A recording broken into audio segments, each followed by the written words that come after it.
Hi, I'm Vicki Mackey with the Vergers Guild Nomination Committee, and I'm here with William Sommers, and he is one of our candidates running for the Board of Directors in September. Good morning, William, and welcome. Good morning. How are you this morning?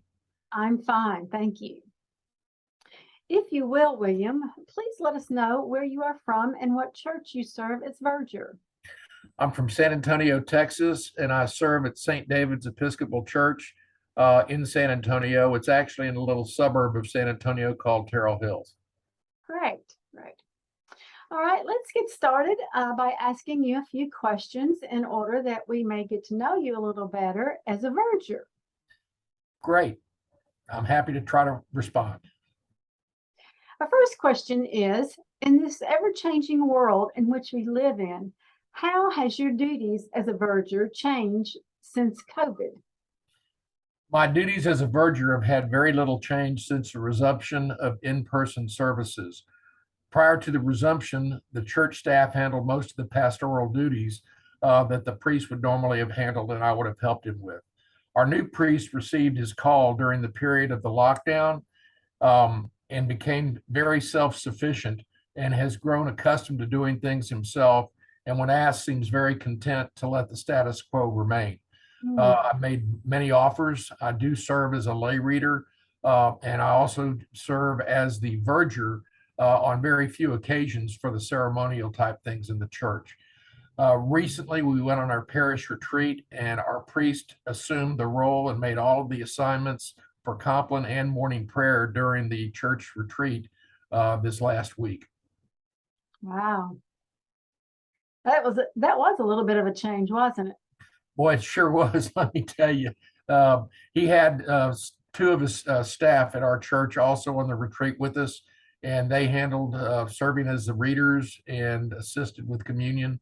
I was there in person, but was more of a congregant than I was a verger. Okay. The second question is, how would you go about getting more vergers to be active in the guild, and how do you see them serving? In our diocese, there are roughly 91 church locations with only 21 vergers serving the entire diocese.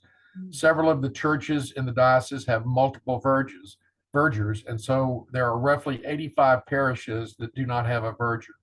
Every year at council, we always set up a booth and man it with all of the vergers that come to council and actively solicit people who may be interested. And I'm also a member of another church in Port Aransas, Texas, and I've actively sought his assistance my assistance with him in helping him serve his church as well. The first thing he said when I offered the idea to him, he said, "Go get permission from your priest first." So that led me to think, well, if I'm going to get permission from my priest at my home church, I'm also going to get permission from my priest, if I can, to approach our bishop to allow vergers to actively go and assist other churches in our diocese at special events or special occasions or just upon request. And I've got a meeting with the bishop set up this next Friday, and hopefully he's going to give permission and we can start traveling a little bit to go to other parishes that don't have vergers and really don't even know what vergers are. I've been to a couple of diocesan-wide meetings and ordinations of priests and other churches. And in fact, all the members of those congregations come up actively and say, who are you? What are you doing? And where did you get permission to wear those vestments? So we are actively trying to get more churches, and they're usually in the larger metropolitan areas that have that. The churches that are in more rural areas don't. And so that's what my outreach is trying to get to, is to go ahead and help some of the smaller parishes who have very little contact with vergers at all to see what we do and see how we help their priests when we go. Correct. Every church needs a verger. I think you're right. I know one church here in San Antonio has 4 vergers, and the priest in that church, since it is a very large congregation, he uses his vergers for what vergers are really supposed to be for, the hands, eyes, and ears of the priest, in order to do and assist with all the services at the church itself. Would you consider the verger's role as managerial or leadership, and why? Well, in my church, because the priest pretty much likes to do everything himself, is more of a leadership type role. We're active. We go every Sunday. We're in town to be there to let the people see us. Everybody in the church knows I am a verger, and I try to help in any way, shape, or form I can. I try to assist with the uh, acolytes being there. During the summer, we had very few people show up for being acolytes, readers, and or ushers. And I try to help out in every way I can just to keep my presence known amongst the members of the congregation. Great. It's 7:45 a.m. All is ready for the service, and it starts in about 15 minutes. However, there is no clergy. How would you respond? Well, I would first try to determine whether or not there's been some problem.